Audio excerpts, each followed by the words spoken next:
Bab 1611 datang dan pergi sesuka mereka. Yue Wei mengamati dari samping sejenak. Memang, ia tidak bisa memasukkan bendera itu ke dalam cincin luar angkasa, jadi ia bertanya, dari mana kau mendapatkan bendera hitam ini? Hal itu juga menyadarkan Ye Longyuan kembali ke dunia nyata. Ia menarik napas dalam-dalam, merasa sedikit tertekan, lalu menjawab dengan suara rendah, aku mendapatkannya di sini dengan menyerbu makam besar. Ada kuburan di sini. Yue Wei merenung sejenak lagi.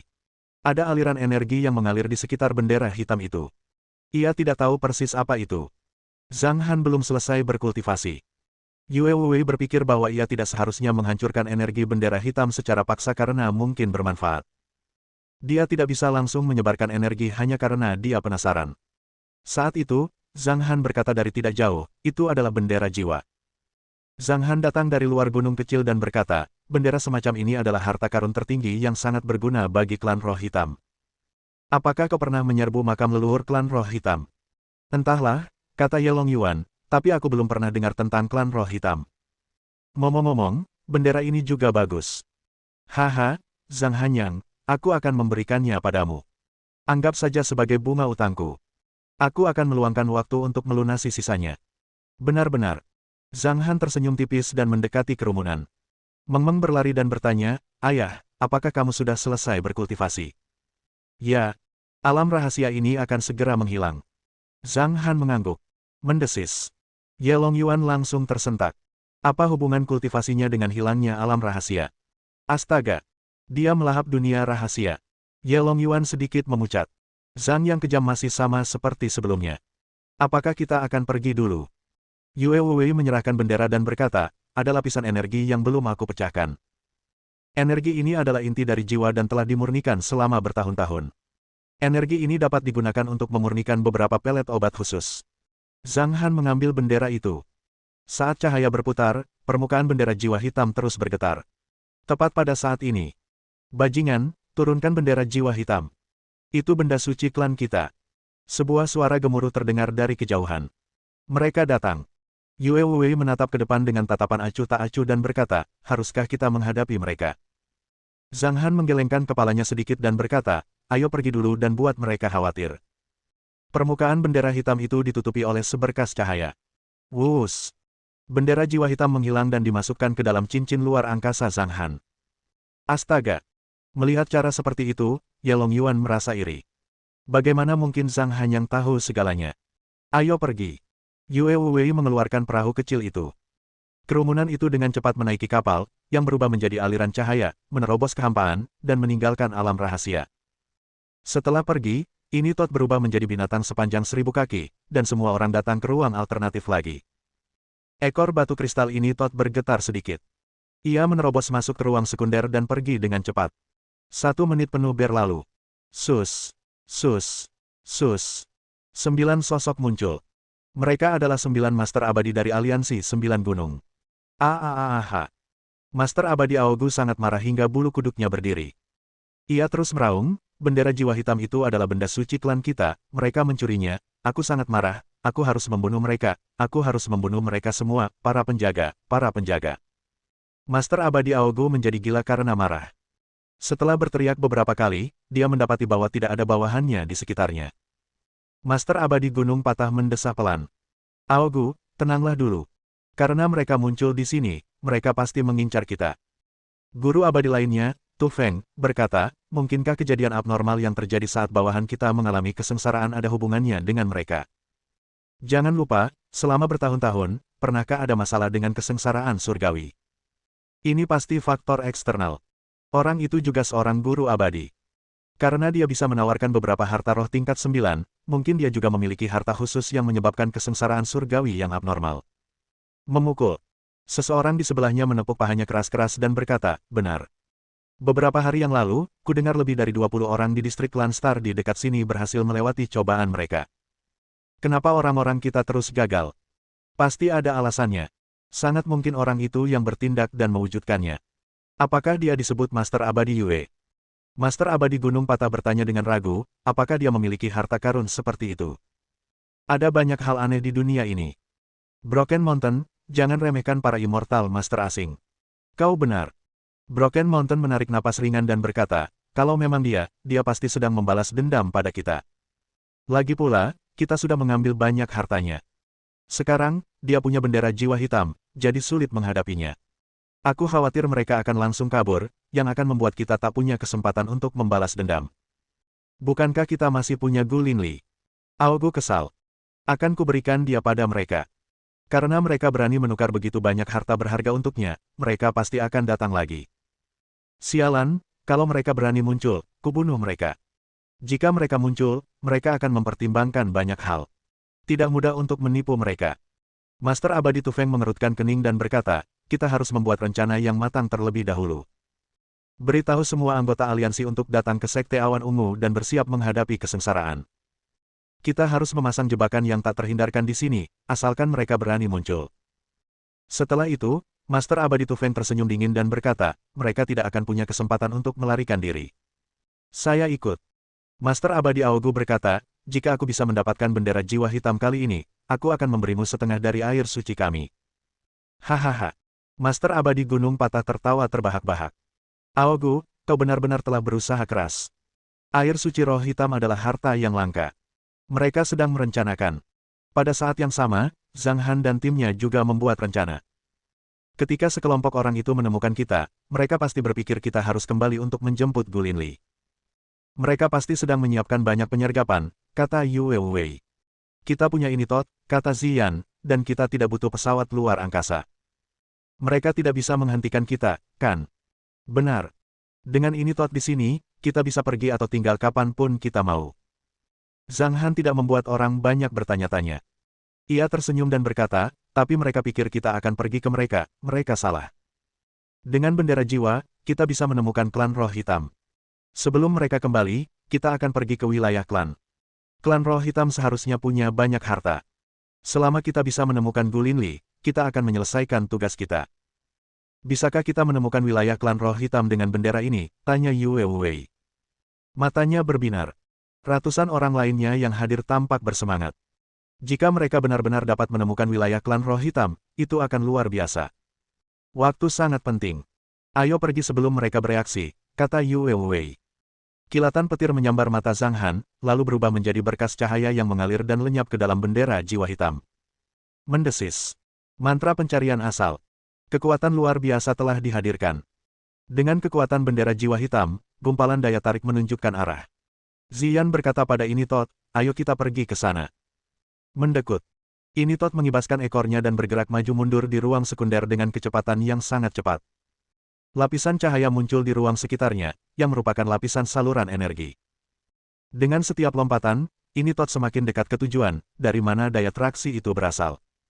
Setelah ini Tot melompat 6 kali, kerumunan akhirnya berdatangan. Zhang Han berkata, itu di bawah planet. Yue Wei berpikir sejenak dan berkata, apakah hanya kita berdua yang pergi?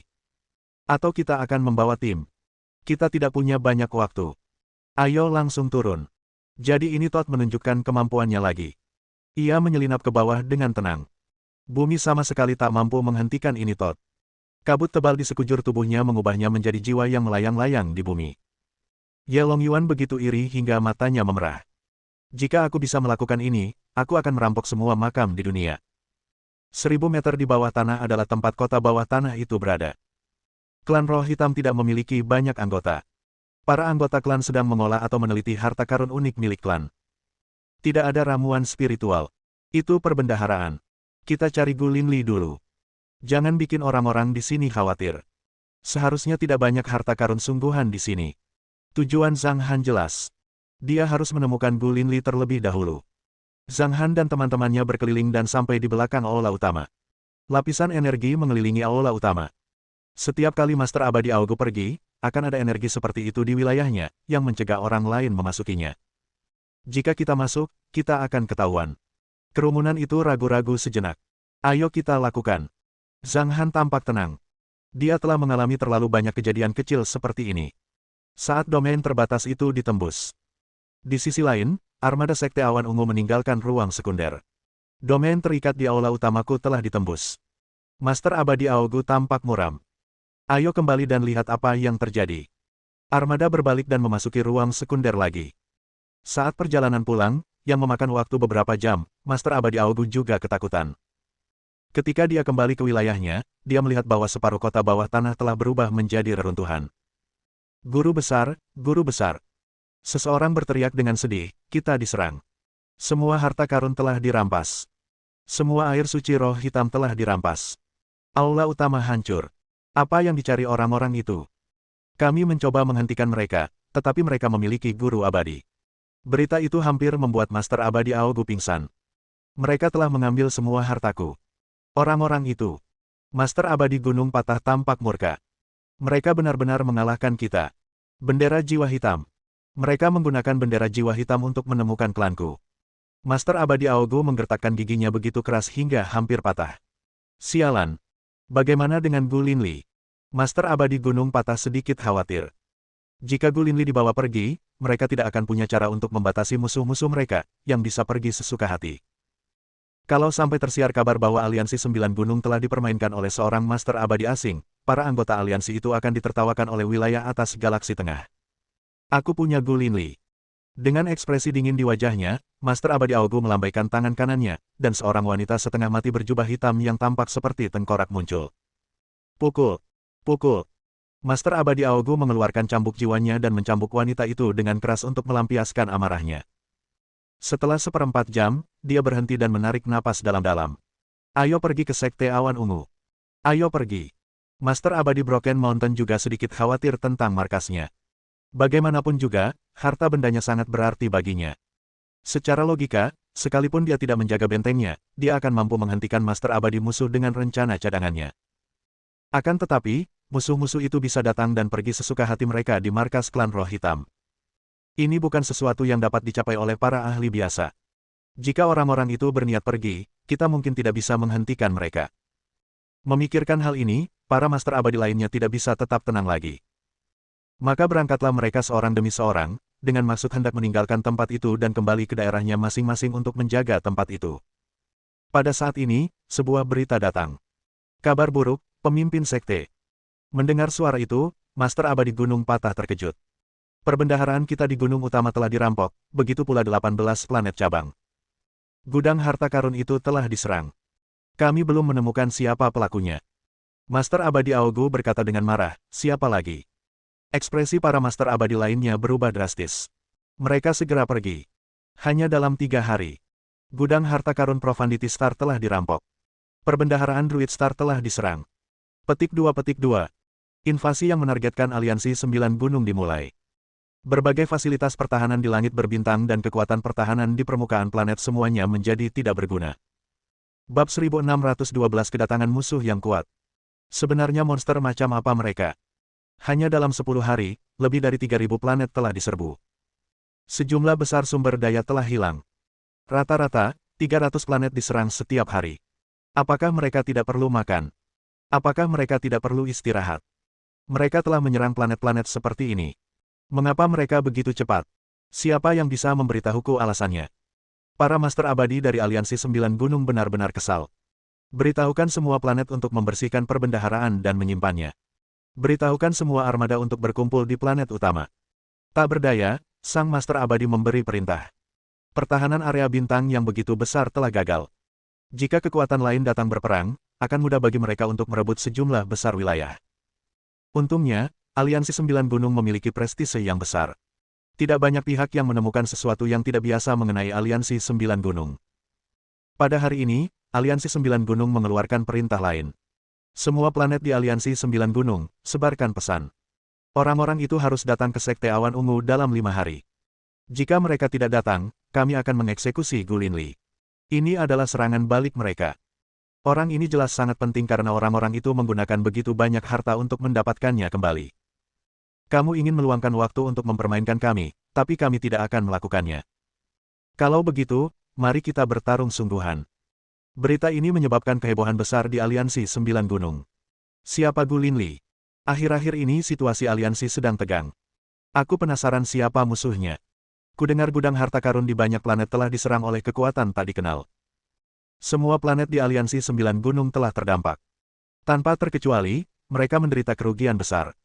Siapa yang berani main-main dengan Aliansi 9 Gunung? Mungkinkah itu aliansi besar lainnya? Mengerikan sekali. Aliansi Sembilan Gunung telah berurusan dengan musuh yang mengerikan, yang memaksa 9 Master Abadi untuk memikirkan ide yang buruk. Diskusi gila-gilaan tersebut membuat masalah ini menjadi fokus Aliansi Sembilan Gunung. Pada saat yang sama, berita itu perlahan menyebar ke segala arah. Hahaha, Aliansi Sembilan Gunung sedang diserang. Menarik. Saya ingin tahu persis siapa yang telah mempermalukan mereka sedemikian rupa. Ada banyak penonton. Mereka terus-menerus menanyakan hal tersebut, dan beberapa bawahan mereka berinisiatif menyampaikan berita tersebut. Singkatnya, ada lebih banyak orang yang memperhatikan Aliansi Sembilan Gunung daripada sebelumnya. 5 hari lagi, mereka akan mengeksekusi Gu Linli. Di ruang alternatif ini Zhang Han berpikir sejenak dan berkata, sepertinya mereka cemas. Sudah waktunya mereka cemas. Kita sudah menyerbu 3.000 planet. Yue Wei menggelengkan kepalanya dan berkata, semua cincin luar angkasa kita sudah penuh. Bukannya dia ingin menghentikan perampokan itu.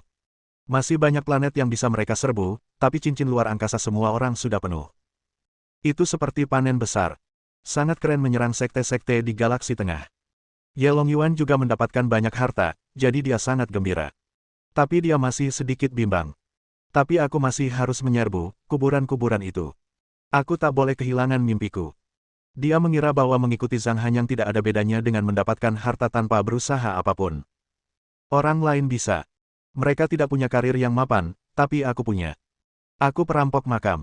Lupakan saja, lupakan saja. Ketika Zhang Hanyang dan yang lainnya meninggalkan daerah ini, sudah waktunya bagi saya untuk berpisah dengan mereka. Kita hampir siap. Ayo kita lihat, kata Zhang Han. Lihat saja aku bertarung dalam pertarungan ini. Yue Wei menyipitkan matanya sedikit dan tersenyum tipis. Akhirnya, aku bisa mendapatkan lawan yang sepadan. Zhang Han berkata, tidak perlu terburu-buru. Kita lihat saja nanti setelah kita mendapatkan Gu Linli. Tujuan pertamanya datang ke senter galaksi bukanlah untuk mengolahnya, melainkan untuk membawa kembali Gu Linli. Kerumunan orang berangkat menuju Sekte Awan Ungu. 5 hari berlalu dalam sekejap mata. Tak ada orang luar di pelataran dalam Sekte Awan Ungu, tapi Master Abadi Gunung Patah dan yang lainnya telah memasang jebakan yang tak bisa dihindari.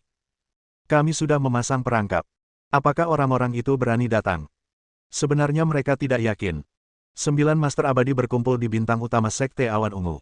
Namun wajah mereka semua gelap, dan suasananya menyedihkan. Hari kelima akan segera berlalu. Mereka belum tiba. Master Abadi Gunung Patah berkata, apakah mereka pergi begitu saja? Jika mereka pergi, aku akan benar-benar membunuh Gu Linli. Master Abadi Aogu mengambil keputusan. Banyak bawahan di tahap kesengsaraan tetap berada di kejauhan dan tidak berani mendekat sama sekali. Master Abadi sangat marah akhir-akhir ini. Mereka di sini. Seorang bawahan terbang dengan tergesa-gesa. Aogu tiba-tiba berdiri. Yang lain mengikutinya dari belakang dengan ekspresi gembira. Mereka benar-benar di sini. Dari mana mereka berasal? Tanya Master Abadi Gunung Patah. Mereka muncul langsung di stasiun luar angkasa, jawab bawahannya. Mereka muncul langsung, tanya Master Abadi Gunung Patah dengan napas tercekat. Pantas saja mereka bisa menyerang berbagai planet. Dengan cara mereka yang aneh dan tak terduga, mereka bisa mendapatkan pijakan di galaksi pusat. Karena mereka berani muncul, biarkan saja mereka tinggal. Wajah Master Abadi Aogu penuh dengan keganasan. Sus. Mereka melesat di udara dan terbang cepat menuju stasiun luar angkasa. Tak lama kemudian, mereka melihat 2 orang tidak jauh dari stasiun luar angkasa. Luar biasa. Master Abadi Gunung Patah berkata dengan dingin dari kejauhan, dendam apa yang kita miliki satu sama lain.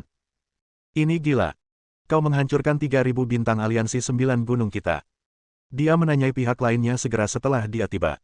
Dia melakukan hal itu karena amarah yang terpendam dalam hatinya baru-baru ini. Mendengar apa yang dia katakan, Yue Wei meletakkan tangannya di belakang punggungnya dan berkata, apakah kamu tidak tahu alasannya?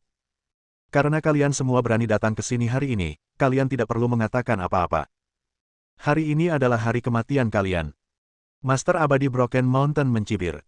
Yue Wei tertawa dan berkata, aku senang melihat ekspresi sedihmu. Langsung saja ke intinya. Serahkan dia. Apakah kau pikir aku akan menyerahkannya hanya karena kau menginginkannya? Tanya Master Abadi Aogu dingin. Kalau begitu, lihatlah ini. Zhang Han dengan santai mengeluarkan bendera jiwa hitam dan mengepalkan tangan kanannya. Ini adalah benda suci klan roh hitammu. Benda ini tidak berguna bagiku. Kau bisa memilih untuk tidak menggunakannya untuk mendapatkannya kembali. Kalau begitu, aku bisa langsung menghancurkan bendera ini. Dia benar sekali. Wajah Master Abadi Aogu tampak sangat muram. Aku akan menyerahkannya, dan kau akan menyerahkan bendera jiwa hitam. Master Abadi Aogu lebih peduli pada benda suci itu. Ia mengucapkan kata-kata itu dengan lugas dan menunjukkannya kepada Gu Linli yang sudah setengah mati. Pada saat ini, Zhang Han sedikit mengernyit. Dia tidak menyangka Gu Linli akan menjadi seperti ini. Mustahil baginya untuk hidup kembali. Sekalipun jiwanya yang tersisa pulih kesadarannya, ia tidak akan hidup lama. Dia ingat bahwa Master Sekte Ilusori Simanor masih memiliki waktu hidup sekitar 40 tahun. Dia terdiam sesaat. Mungkin ini adalah takdir mereka. Akan tetapi, meski puluhan tahun merupakan waktu yang sangat singkat bagi seorang kultivator, ia tetap ingin memenuhi keinginan Master Sekte dari Ilusori Simanor. Berikan dia pada kami, dan kau boleh mengambil benderanya, kata Zhang Han lugas. Kita akan melakukannya pada saat yang sama. Master Abadi Aogu tidak takut dengan tipu daya mereka. Ia langsung melemparkan Gu Linli ke arah Zhang Han seolah-olah sedang melempar sampah. Dilihat dari auranya, Zhang Han memastikan bahwa itu adalah Gu Linli. Zhang Han juga melemparkan bendera jiwa hitam di tangannya. Kamu telah ditipu. Ketika Master Abadi Aogu menerima bendera itu, ia tertawa dan berkata, hari ini adalah hari kematianmu. Kau akan tetap mati apapun yang terjadi. Benarkah begitu? Yue Wei tampak tenang, matanya berbinar-binar. Kebetulan, aku ingin membunuh beberapa Master Abadi. Bendera jiwa hitam. Ini adalah benda suci klan kami. Master Abadi Aogu sangat menikmatinya. Ia memegang bendera jiwa hitam dan mendesah pelan. Seharusnya kau tidak memberiku bendera jiwa hitam. Karena aku sudah memilikinya sekarang, kemampuan tempurku akan meningkat setidaknya 50%. Yang lainnya, seperti Immortal Master Broken Mountain, juga tampak santai. Karena kau sudah muncul, kau akan mati. Master Abadi Gunung Patah berkata, sayangnya, tidak ada seorang pun yang bisa menyelamatkanmu hari ini. Hehe. Zhang Han tersenyum tipis, merasa sedikit emosional.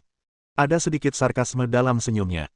Kau bahkan tidak tahu apakah benda suci milikmu itu asli atau tidak. Jalan taumu sebagai penyihir roh hitam terlalu dangkal. Setelah diperiksa lebih dekat, ia menemukan bahwa itu memang bendera jiwa hitam. Memang benar. Namun, ketika dia menggunakan kekuatan unik dari penyihir roh hitam untuk mengaktifkan mantra. Puff! Bendera jiwa hitam tiba-tiba berubah menjadi kabut tipis yang menghilang. Saya telah ditipu. Wajah Master Abadi Aogu langsung memerah. Kembalikan bendera jiwa hitamku. Dia berteriak dengan marah, bahkan bergegas menghampiri. Bunuh mereka. Zhang Han tidak ragu-ragu. Ia menyimpan Gu Linli, yang setengah mati, dalam harta karun luar angkasa. Sebelum dia melakukan sesuatu, Yue Wei bergegas maju. Dia menyerang dengan telapak tangannya dari jarak ribuan kaki.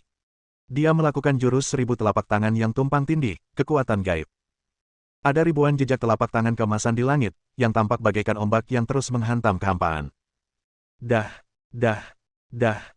Suara teredam terus terdengar saat Yue Wei menunjukkan kekuatan pamungkasnya.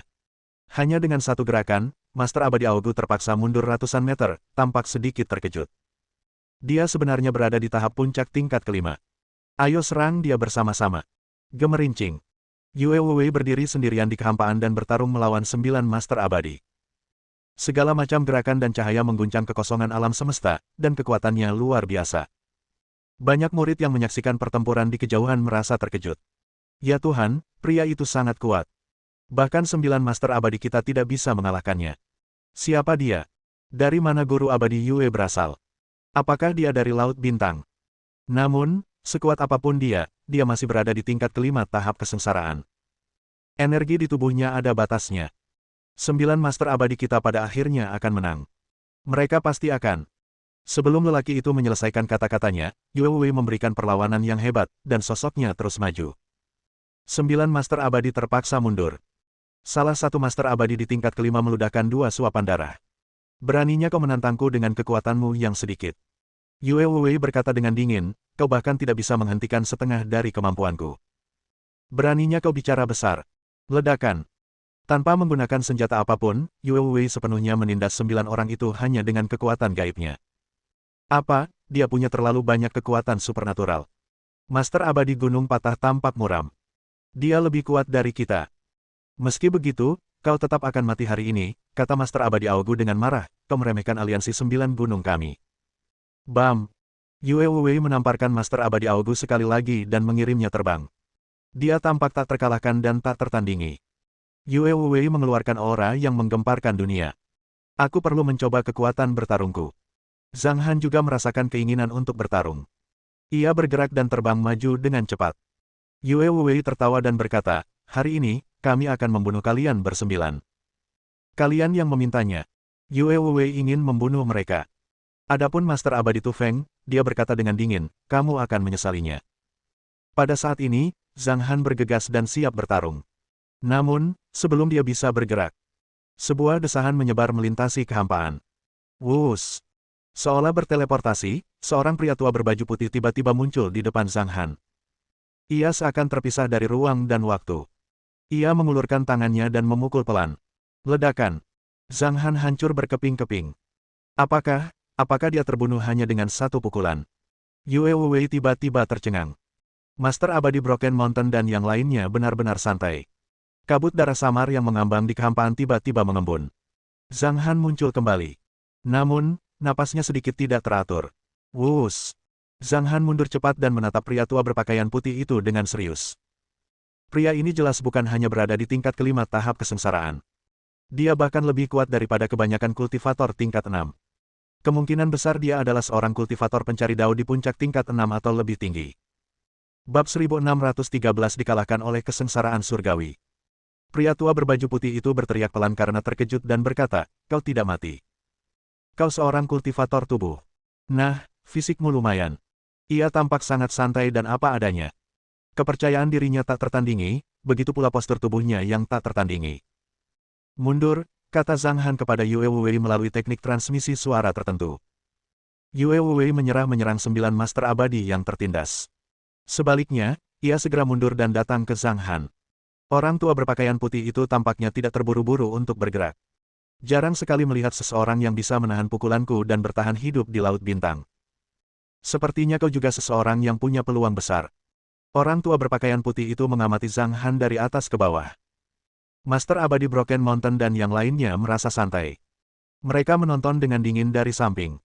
Bahkan Master Abadi Aogu pun tertawa terbahak-bahak. Setelah tertawa, ke-9 orang itu menangkupkan kedua tangannya. Salam, Tuan Abadi Hetu.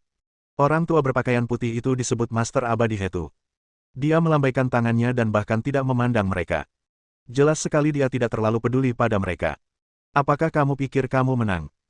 Master Abadi Gunung Patah menatap Yue Wei dengan dingin dan berkata, tapi karena kita berani mengatakan itu, bagaimana mungkin kita tidak siap? Master Abadi Hetu adalah seorang kultivator pencari dao yang hebat di Laut Bintang. Dalam beberapa tahun terakhir, beliau telah berkelana di galaksi pusat. Aku beruntung mengenalnya. Merupakan kehormatan terbesar bagi aliansi 9 gunung untuk mengundangnya. Jika dia bertindak, kalian tidak akan punya kesempatan untuk melarikan diri. Seaneh dan tak terduga gerakan tubuhmu, kau tak bisa melarikan diri. Master Abadi Hetu telah mencapai tingkat ke-7 tahap kesengsaraan. Bagaimana kalian berdua bisa menghentikannya, dengus Master Abadi Aogu. Siapakah yang tahu berapa banyak yang telah mereka bayarkan untuk mengundang Master Abadi Hetu ke sini? Banyak orang telah mendengar tentang aliansi 9 gunung. Hal itu memang merupakan pukulan bagi moral mereka. Akan tetapi, alasan mereka membayar mahal untuk mengundang Master Abadi Hetu bukan sekadar untuk memperkuat momentum aliansi, melainkan terutama karena mereka benar-benar tidak sanggup menerima penghinaan ini. Jika mereka tidak melawan, itu akan menjadi noda yang tidak terlupakan dalam hidup mereka, yang tidak akan pernah bisa mereka hilangkan. Oleh karena itu, mereka bergerak dan meminta bantuan Master Abadi Hetu. Mereka harus memberitahu dunia bahwa jika mereka terprovokasi, mereka akan dapat mengundang pendukung yang kuat. Master Abadi Hetu tidak menanggapi sanjungan mereka sama sekali. Hanya saja 9 Master Abadi memberinya beberapa harta roh yang berguna, jadi dia muncul untuk membunuh beberapa orang. Itu hanya masalah kecil. Mereka dengan hormat memanggilnya Master tingkat ke-7, tetapi pada kenyataannya, dia berada di puncak tingkat ke-6. Master Abadi Hetu belum berani menjalani kesengsaraan surgawi. Dia harus bersiap, meskipun dia telah bersiap selama 3.000 tahun. Semakin tinggi tingkatan tahap kesengsaraan yang dijalani seorang kultivator, semakin dahsyat kesengsaraan surgawi yang akan dialaminya, dan semakin banyak pula persiapan yang perlu dilakukan. Misalnya, Zhang Han adalah seorang pria luar biasa yang telah mencapai tahap kesengsaraan tingkat ke-9 dalam 500 tahun. Dia adalah salah satu dari sedikit orang yang mampu mencapai itu di Laut Bintang yang luas. Beberapa mencapai tahap kesengsaraan tingkat ke-9 dalam beberapa dekade, dan bakat alami mereka tak tertandingi. Kebanyakan kultivator seperti Master Abadi Hetu, yang membutuhkan ratusan atau ribuan tahun untuk mencapai tingkat itu. Anak kecil, konstitusi macam apa yang kamu miliki? Orang tua berpakaian putih itu berkata dengan ringan, jika kau bertindak baik, aku akan mengampunimu. Zhang Han menyipitkan matanya sedikit. Saat Zhang Han masih berkuasa, dia dapat membunuh orang seperti He Tu hanya dengan embusan napasnya. Namun, keadaannya berbeda sekarang. Ia baru saja dihancurkan sekali oleh lawannya. Untungnya, dia punya 3 tubuh. Selama mereka tidak mati bersamaan, dia tidak akan mati meskipun dibunuh ribuan kali. Namun, jika dia mati terlalu sering, fondasinya akan rusak. Saya hanya sedikit penasaran. Master Abadi He Tu meletakkan tangannya di belakang punggungnya, dan aura abadinya begitu menakjubkan. Ia berkata dengan datar, seorang kultivator pencari dao seharusnya penasaran tentang sesuatu dalam hidupnya. Itu sudah menjadi sifatnya. Kalian semua adalah kultivator pencari dao di tahap kesengsaraan, dan tidak mudah untuk mencapai tahap ini. Jika kalian bekerja sama, aku jamin kalian tidak akan terbunuh. Begitukah? Apa yang harus kulakukan agar bisa bekerja sama? Zhang Han mengangkat alisnya. Dia hanya berpura-pura. Tapi apa yang dia katakan itu benar. Dalam situasi saat ini, kita berada dalam posisi yang kurang menguntungkan dan bergantung padanya. Kemarilah dan biarkan aku melihatnya. Master Abadi He Tu berbicara dengan acuh tak acuh. Lalu kau bisa bersiap merasukiku setelah melihat fisikku yang luar biasa. Zhang Han menggelengkan kepalanya. Kau pikir aku katak di dasar sumur? Malah, terkadang, kaulah katak di dasar sumur itu. Hanya saja kau tidak tahu itu. Master Abadi He Tu sama sekali tidak malu ketika pikirannya terbongkar, dan ia bertepuk tangan. Baiklah, kalau begitu aku akan membunuh kalian semua. Beraninya kau memberontak. Beraninya kau bicara seperti itu kepada guru abadi He Tu, umpat guru abadi Aogu dengan geram. Siapa yang memberimu keberanian seperti itu? Aku bisa membunuh ahli tertinggi yang lemah seperti dia, kata Master Abadi Gunung Patah. Master Abadi He Tu, jangan kotori tanganmu. Aku akan menanganinya. Kamu sangat sombong. Yue Wei berkata dengan wajah dingin, kalau saja benda tua ini tidak muncul tiba-tiba, kalian bersembilan pasti sudah kuhajar sampai mati. Bagaimana mungkin kalian masih ingin membicarakan ini? Pakar tertinggi Tu Feng tersenyum. Kita tidak tahu apakah kita akan hidup atau mati, tapi memang benar kalian semua akan mati. Kalian para antek telah menjadi sombong sekarang, kata Yue Wei. Bahkan minion pun bisa menghadapimu. Hanya saja, kita belum mengerahkan seluruh kekuatan kita tadi, kata seseorang dengan keras kepala.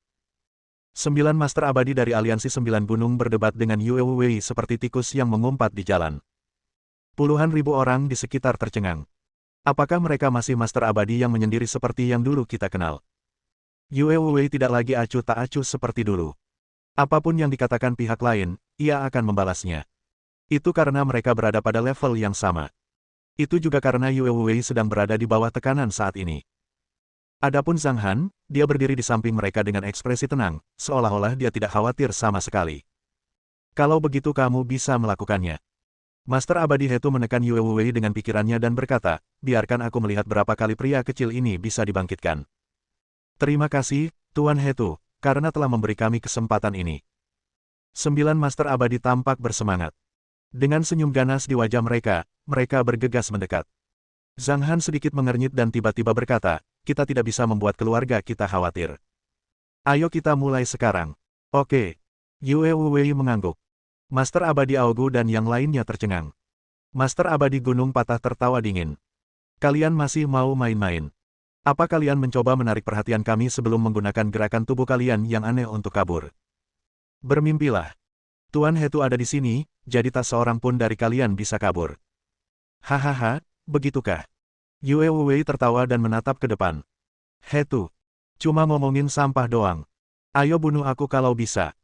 Apa yang dikatakan Yue Wei sudah cukup untuk menunjukkan kebenciannya terhadap musuh. Master Abadi He Tu mengangkat alisnya. Kau bukan siapa-siapa. Beraninya kau berteriak di depanku. Dia bergerak dengan kecepatan yang sangat cepat. Tepat pada saat ini. Berdengung. Aura yang sangat kuat tiba-tiba mengguncang seluruh kehampaan. Gemerincing. Mata Yue Wei berbinar, dan momentumnya melambung tinggi. Awan kesengsaraan tebal tiba-tiba muncul di langit. Saat muncul, ukurannya sangat normal. Ukurannya hanya sekitar beberapa puluh mil. Demikian pula halnya ketika anggota Aliansi 9 Gunung mengalami kesengsaraan dalam beberapa hari terakhir. Namun ketika awan kesusahan menemukan bahwa itu adalah Yue Wei. Oleh karena itu, kesengsaraan surgawi menjadi heboh. Awan kesengsaraan dalam radius beberapa puluh mil tiba-tiba meluas hingga 1000 kali lipat. Hahaha. Orang ini berhasil menembus tingkat ke-6 dari tingkat ke-5. Akan kulihat bagaimana pencuri guntur itu melawanku. Angin menderu. Petir menyambar dan guntur bergemuruh. Di antara awan hitam, petir berwarna merah menyala mulai terbentuk. Ini adalah proses kesengsaraan guntur biasa yang berevolusi menjadi kesengsaraan guntur kualitatif. Di bawah kendali kehendak kesengsaraan surgawi yang menggebu-gebu, proses itu secara paksa dipersingkat menjadi 1 detik. Itu hanya kilatan petir biasa. Hanya berkedip-kedip, tetapi ketika berakhir, warnanya berubah menjadi merah menyala. Kualitatif kesengsaraan surgawi. Master Abadi Hetu tiba-tiba terkejut, dan dia buru-buru berhenti bergerak dan mundur.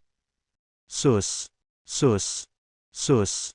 Master Abadi Aogu dan 8 orang lainnya tidak berani mendekati ladang itu.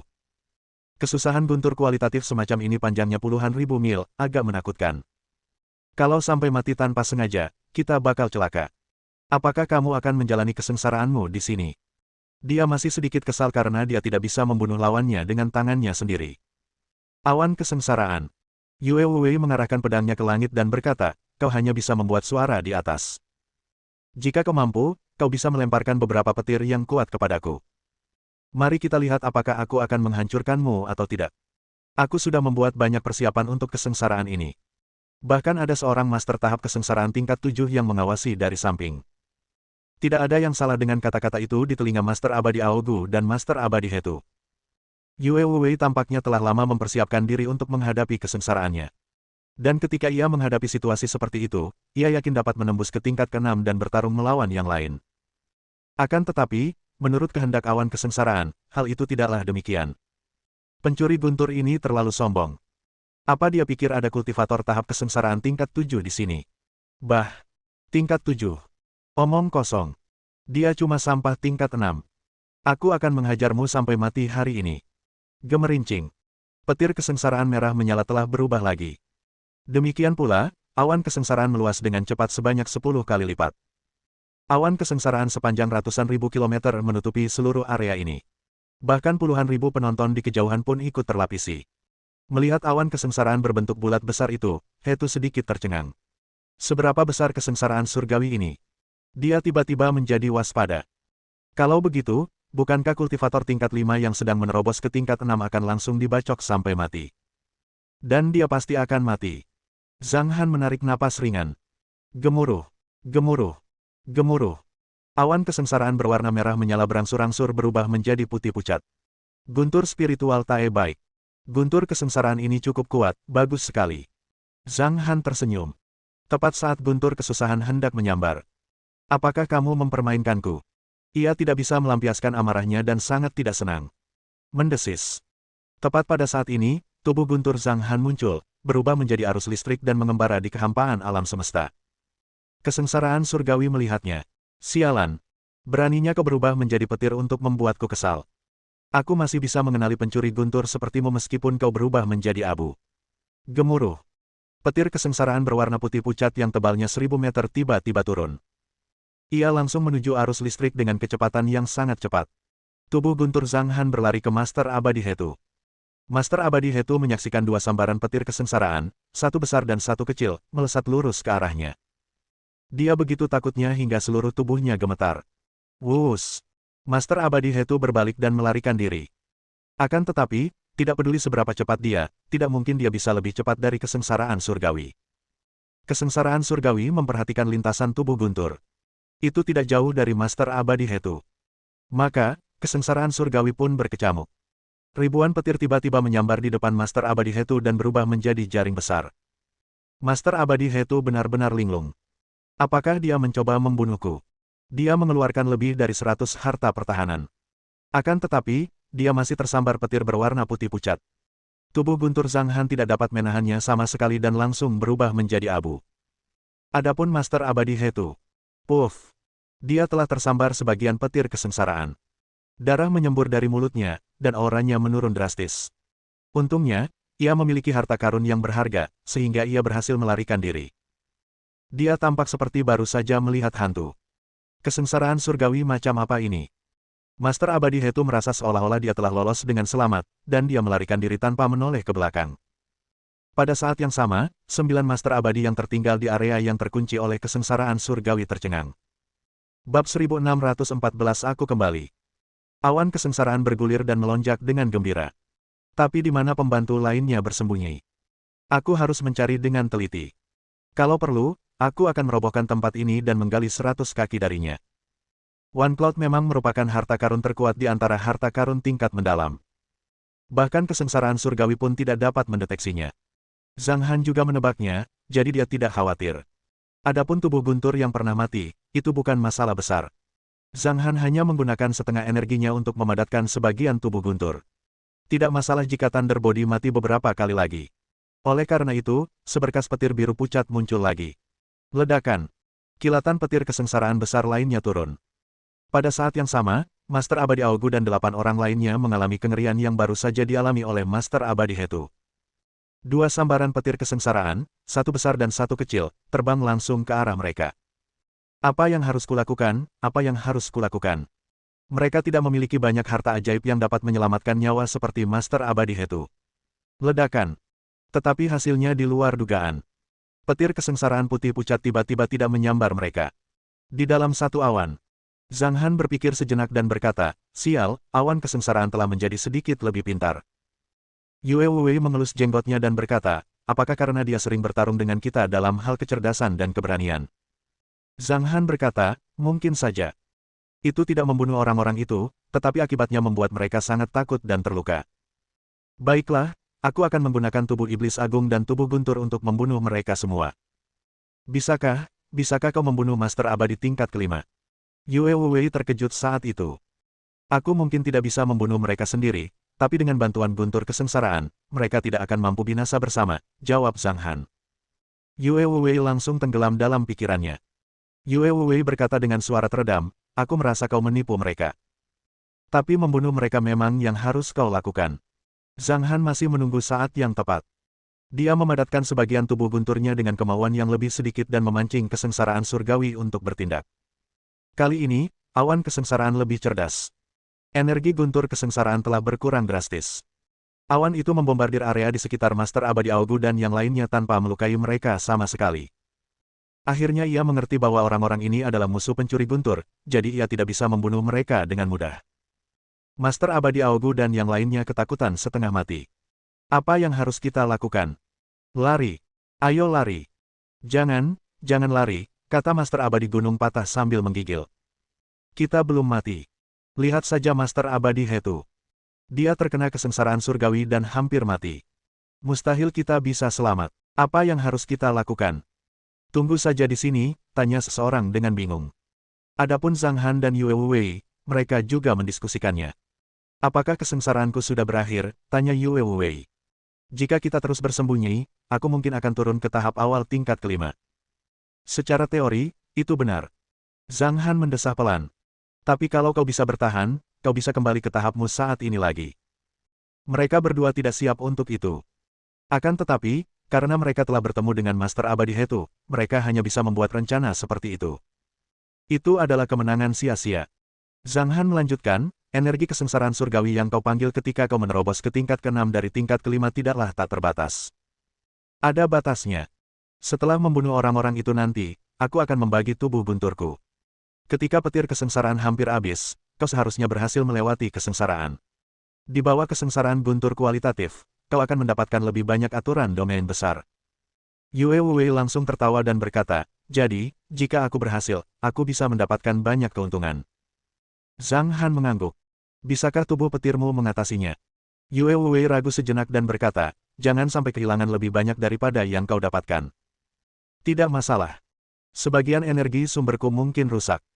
Tapi aku akan pulih setelah menelan lebih banyak kesengsaraan surgawi, kata Zhang Han. Itu lebih mudah diucapkan daripada dilakukan.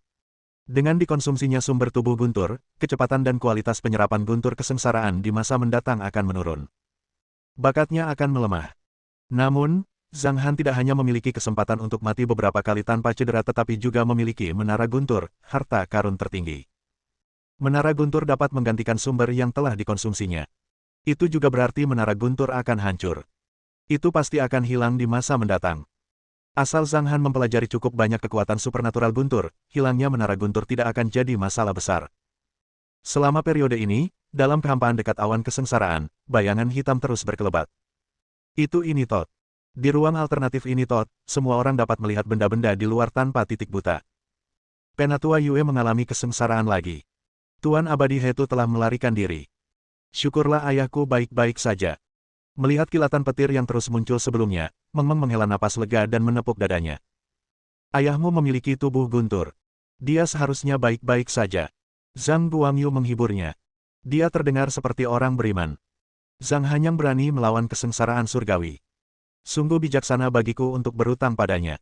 9 idiot itu akan dibunuh oleh Zhang Hanyang. Hahaha, aliansi 9 gunung pasti hancur. Zhang Hanyang terkenal di seluruh dunia. Nanti kalau aku keluar, aku akan bilang ke semua orang kalau aku berutang batu kristal pada Zhang Hanyang. Tut. Ye Longyuan senang Zhang Hanyang telah menggunakan beberapa keterampilan magis dan kekuatan supernatural padanya, yang memungkinkannya mencapai terobosan dan memperoleh sihir bunga atas bunga. Itu jelas merupakan kesepakatan terbaik dalam hidupnya. Zhang Han membagi tubuh gunturnya menjadi 3 bagian, yang kemudian diserang hingga mati oleh kesengsaraan surgawi yang memanfaatkan kesempatan ini. Kemudian, tubuh guntur dan tubuh iblis agung yang disemburkan Zhang Han dengan seluruh kekuatannya tiba-tiba muncul. Dalam sekejap, mereka sampai di hadapan Master Abadi Aogu dan yang lainnya. Mereka juga sedikit bingung. Jika dia ada di sini, yang akan mengganggu kesengsaraan surgawi, kita semua akan mati bersama. Tubuh guntur mengaktifkan sepenuhnya kekuatan supranatural Thunder Willow. Gemerincing. Tiba-tiba angin kencang muncul, dan petir kecil yang tak terhitung jumlahnya berkumpul seperti badai pasir. Pada saat yang sama, kekuatan tubuh iblis agung ditampilkan. Itu adalah salah satu dari 4 kekuatan supranatural besar. Berdengung. Setan besar membentuk segel dengan kedua tangannya. Serangkaian gumaman pelan muncul dalam kehampaan. Aura yang sangat misterius dan mendalam menyebar. Bayangan setan besar setinggi 10.000 kaki muncul di belakang setan besar. Raksasa itu juga membuat gerakan melempar dengan kedua tangannya dan memperlihatkan kekuatan supranatural. Mimpi buruk jiwa. Itu adalah salah satu dari 4 kekuatan supranatural besar pada awalnya. Mimpi buruk jiwa muncul. Di bawah pengaruh mantra, di hadapan iblis agung, sesosok bayangan iblis raksasa muncul. Kabut hitam itu seperti ekor. Ia adalah hantu iblis dengan tangan seperti pisau dan tubuh seperti hantu. Berdengung. Fluktuasi tak kasat mata, bercampur dengan mantra jiwa yang tak terhitung jumlahnya dan kekuatan supernatural, mengalir ke arah Master Abadi Aogu dan 8 lainnya. Setelah penguasaan awal, sarana yang dapat digunakan oleh mimpi buruk jiwa adalah mantra jiwa dan kekuatan supernatural ini. Dia belum bisa menggunakan suara iblis yang paling kuat sekalipun. Meski begitu, pakar tertinggi Aogu dan yang lainnya masih takut dengan kekuatan itu. Kecuali Master Abadi Aogu, kepala klan roh hitam, yang lainnya terluka. Yang terluka paling parah memiliki pertahanan jiwa yang lemah, sementara ia berada di tengah-tengah kedua serangan ini. Dia hampir mati. Di dalam tim, dia membuka matanya sedikit dan melihat kekosongan tidak jauh darinya. Sebuah sambaran petir kesengsaraan yang besar telah tiba. Ketika awan kesusahan melihat betapa sombongnya pencuri guntur itu, bagaimana ia mengabaikannya dan bahkan keluar untuk berurusan dengan orang lain, ia menjadi marah. Ia menyerang dengan sekuat tenaga. Itulah petir kesengsaraan yang menyebabkan Master Abadi Hetu terluka parah. Pada saat yang sama, 9 Master Abadi yang masih bertarung dengan Zhang Han juga tercengang. Master Abadi Aogu meninggalkan auman terakhirnya di dunia. Meskipun ia enggan, ia tak bisa berbuat apa-apa. Ia pun mati tersambar petir kesengsaraan. Sang guru abadi, yang hampir dibunuh oleh Zhang Han, tidak sadarkan diri dan meninggal secara alami. Ia tidak merasakan apa-apa. Adapun yang lainnya, tidak peduli berapa banyak sarana penyelamatan jiwa yang mereka miliki, tidak peduli berapa banyak harta pertahanan tertinggi yang mereka miliki, semuanya tidak berguna dalam menghadapi kesengsaraan guntur kualitatif yang dipanggil oleh Yue Wei. Cahayanya menghilang. Area itu juga kembali normal, tetapi 9 Immortal Master hilang. Para pengikut Sekte Awan Ungu membelalakan mata mereka karena tak percaya. Guntur kesengsaraan itu membunuh semua pemimpin sekte dari Aliansi 9 Gunung. Sudah berakhir. Aliansi 9 Gunung akan hancur. Musuh akan datang untuk menghancurkan tempat ini. Karena pemimpin mereka telah jatuh, mereka pun berpencar dan melarikan diri. Orang-orang ini tidak pernah berpikir untuk membalas dendam. Pada saat pertama, mereka bertanya-tanya berapa banyak yang bisa mereka dapatkan. Sekte itu begitu besar, dan ada banyak harta karun di dalamnya. Bawahan terpercaya hanya bisa memimpin tim untuk mencari pengembangan dari sekte lain. Hanya itu yang bisa mereka lakukan. Tanpa seorang Master Abadi, suatu kekuatan pada akhirnya akan musnah. Aliansi 9 Gunung memiliki cukup banyak musuh. Banyak sekali orang yang melarikan diri ke kejauhan. Tentu saja, ada banyak orang yang, setelah lolos dari jangkauan kesengsaraan surgawi, tetap tinggal untuk mengamati situasi. Awan kesengsaraan tak kunjung menghilang untuk waktu yang lama. Kilat berkelap-kelip, dan banyak kilatan petir berkelana di dalam awan kesengsaraan. Apa yang ditunggunya? Banyak orang merasa bahwa Yue Wei dan Zhang Han juga telah meninggal. Tetapi apa yang terjadi selanjutnya membuat mereka gemetar secara fisik dan mental. Petir kecil muncul silih berganti, terus-menerus menarik petir kesengsaraan. Pengeboman itu berlangsung selama 5 jam. Pada saat yang sama, kekuatan petir berangsur-angsur berkurang. Yue Wei berterima kasih kepada Zhang Han, lalu terbang keluar dari awan One Cloud dan menatap awan malapetaka dengan sikap arogan. Berdengung. Awan kesengsaraan terus bergolak. Jelas sekali, ia sangat marah. Kalau saja ia bisa bicara, mungkin ia akan berkata, "Aku bukan manusia, tapi apa yang kalian berdua lakukan sungguh tidak manusiawi." Energi kesengsaraan surgawi di mana Yue Wei menerobos ke tingkat ke-6 dari tingkat ke-5 akan mencapai batas atas. Tidak peduli seberapa kuat keinginan kesengsaraan surgawi, ia tidak dapat melanggar aturan domain besar. Ketak. Awan kesengsaraan itu menyambar puluhan petir dengan marah, tetapi semuanya diblokir oleh Yue Wei. Awan kesengsaraan langsung lenyap seperti halnya Master Abadi Hetu yang melarikan diri tanpa menoleh sedikitpun. Aturan domain besar diturunkan. Bab 1615 mundur setelah sukses. Yue Wei memancarkan aura yang menggemparkan bumi dari tingkat ke-6 tahap kesengsaraan. Pada saat ini, Yue Wei sepenuhnya mengalami baptisan kekuatan luar biasa setelah menjalani kesengsaraan. Yue Wei menghela napas panjang dan menoleh. Ini Tot muncul dalam kehampaan. Panjangnya ribuan kaki dan seluruhnya hitam. Selain sayapnya yang kecil dan bulu ekornya yang berwarna biru kristal, ia juga memiliki mata besar dan terang yang sangat khas. Namun, orang ini senang tampil sebagai seekor pinguin, yang kecil dan lembut. Setelah bertransformasi, ini Tot mengikuti Dahei dan Little Hei dan berjalan-jalan. Jelas saja ia telah bangun dan perlu berolahraga sebentar. "Ayah, kamu telah membuat terobosan," teriak Yue Xiaonao. Dia berhasil mencapai tingkat ke-6 tahap kesengsaraan. Tentu saja, dia tidak mengesampingkan kemungkinan bertemu dengan Immortal Master Hetu. Yue Wei berpikir sejenak dan berkata, "Musuh yang kita temui tadi adalah seorang ahli super yang berada di sekitar tingkat ke-7 tahap kesengsaraan." Bahkan Zhang Han pun hancur oleh pukulan itu. Meng Meng terkejut. "Ayah, sakit." Gadis muda yang perhatian itu segera menghampiri Zhang Han dan mengamatinya dari atas ke bawah. Baru kemudian ia merasa sedikit lega. Zhang Han menyentuh kepala Meng Meng sambil tersenyum dan berkata, "Hanya saja, ini sungguh tak terduga. Aku seorang kultivator tubuh yang kuat. Sangat sulit bagiku untuk mati. Kalau begitu, lebih baik kau jangan biarkan siapapun menghancurkanmu lagi," kata Zian.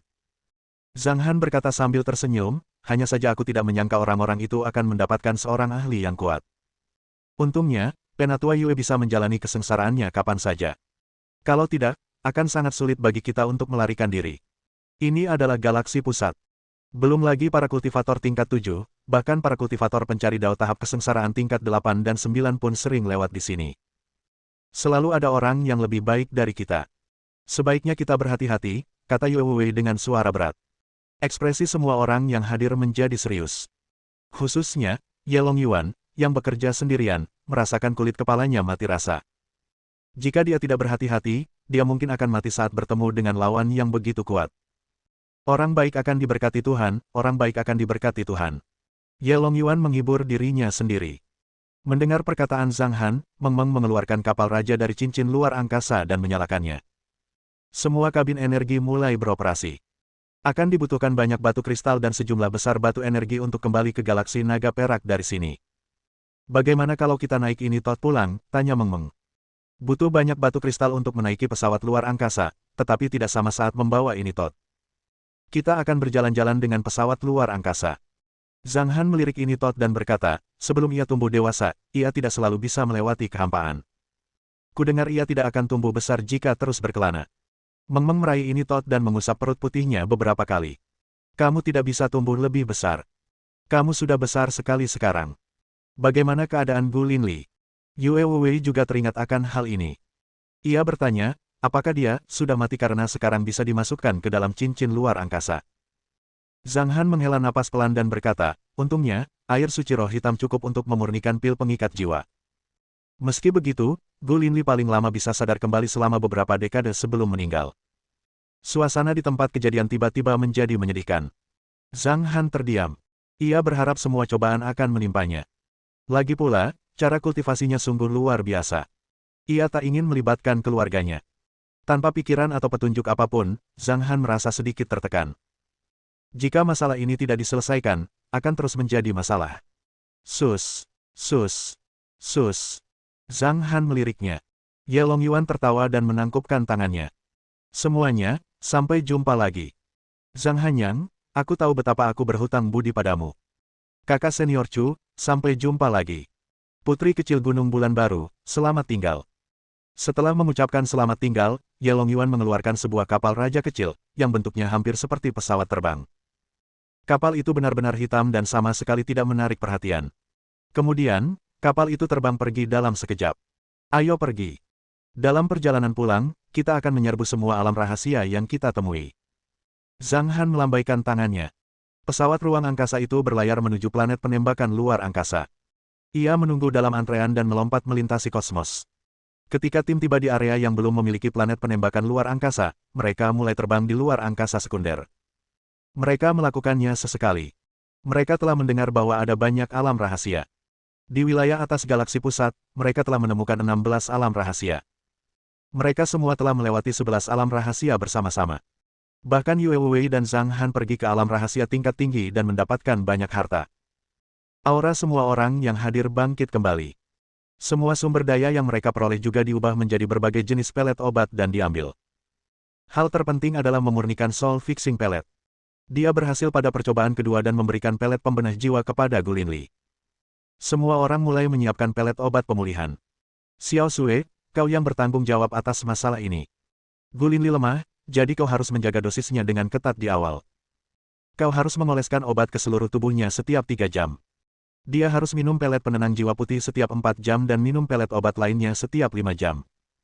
Seolah-olah mereka merawat pasien sesuai dengan rencana perawatan. Dengan sumber daya yang dimilikinya, Gu Linli hanya dapat pulih dengan cara ini. Kalau saja dia memiliki harta karun tertinggi yang menentang surga, dia mungkin dapat memulihkannya hanya dalam hitungan detik. Namun, harta karun setinggi itu hanya bisa didapatkan secara kebetulan. Bahkan Zhang Han hanya mendapatkan sedikit harta karun seperti itu di kehidupan sebelumnya. Kerumunan orang menginjakkan kaki di kawasan bintang tandus. Mereka menghadapi situasi seperti itu lagi. Banyak binatang langit berbintang langsung mengusir kapal raja keluar dari ruang sekunder, berniat untuk membunuhnya. Yue Wei menatap benda hitam di depannya, yang ukurannya kira-kira sama dengan serigala, dan merasa sedikit bingung. Tanpa diduga, wajah Zhang Han sedikit berubah. Ini adalah tikus pemakan jiwa. Makhluk-makhluk ini tidak mudah dihadapi. Kalau kita serang mereka, aku khawatir mereka akan mengejar kita sampai ke ujung jalan. Perkataannya membuat Yue Wei yang hendak menyerang segera menarik kembali kekuatan supranaturalnya. Wus! Pesawat ruang angkasa itu terus menerobos ke ruang sekunder dan nyaris lolos pada kali ke-10. Awalnya, tidak seorang pun tahu apa yang sedang terjadi. Zhang Han menceritakan kisahnya.